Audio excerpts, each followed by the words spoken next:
یحییٰ بن سعید قطان نے بیان کیا، ان سے شعبہ نے کہا کہ مجھ سے ابو حمزہ نے بیان کیا، اور ان سے ابن عباس رضی اللہ عنہ نے کہ نبی کریم صلی اللہ علیہ وسلم کی رات کی نماز 13 رکعت ہوتی تھی۔ صحیح بخاری حدیث نمبر 1138۔ اسرائیل نے خبر دی، انہیں ابو حسین عثمان بن عاصم نے، انہیں یحییٰ بن وثاب نے، انہیں مسروق بن اجدع نے، آپ نے کہا کہ میں نے حضرت عائشہ صدیقہ رضی اللہ عنہا سے نبی کریم صلی اللہ علیہ وسلم کی رات کی نماز کے متعلق پوچھا، تو آپ نے فرمایا کہ آپ صلی اللہ علیہ وسلم 7، 9 اور 11 رکعتیں پڑھتے تھے،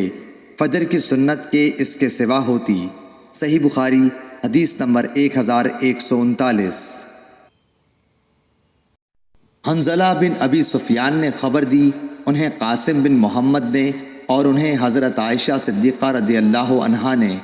آپ نے بتلایا کہ نبی کریم صلی اللہ علیہ وسلم رات میں 13 رکعتیں پڑھتے تھے،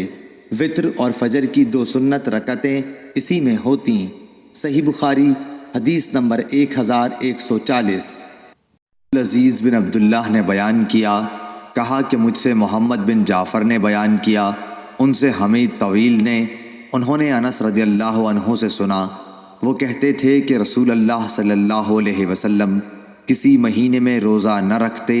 تو ایسا معلوم ہوتا کہ اب آپ صلی اللہ علیہ وسلم اس مہینے میں روزہ ہی نہیں رکھیں گے، اور اگر کسی مہینے میں روزہ رکھنا شروع کرتے تو خیال ہوتا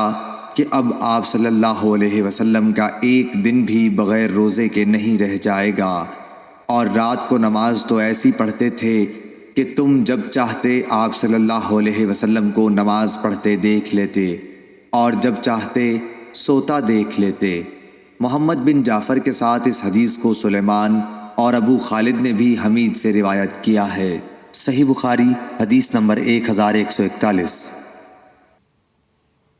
امام مالک نے خبر دی، انہیں ابو زناد نے، انہیں اعرج نے، اور انہیں ابو ہریرہ رضی اللہ عنہ نے کہ رسول کریم صلی اللہ علیہ وسلم نے فرمایا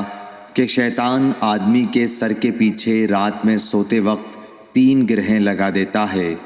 اور ہر گرہ پر یہ افسوں پھونک دیتا ہے کہ سو جا، ابھی رات بہت باقی ہے۔ پھر اگر کوئی بیدار ہو کر اللہ کی یاد کرنے لگا تو ایک گرہ کھل جاتی ہے، پھر جب وضو کرتا ہے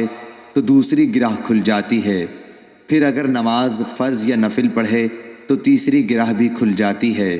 اس طرح صبح کے وقت آدمی چاق و چوبند خوش مزاج رہتا ہے، ورنہ سست اور بد باطن رہتا ہے۔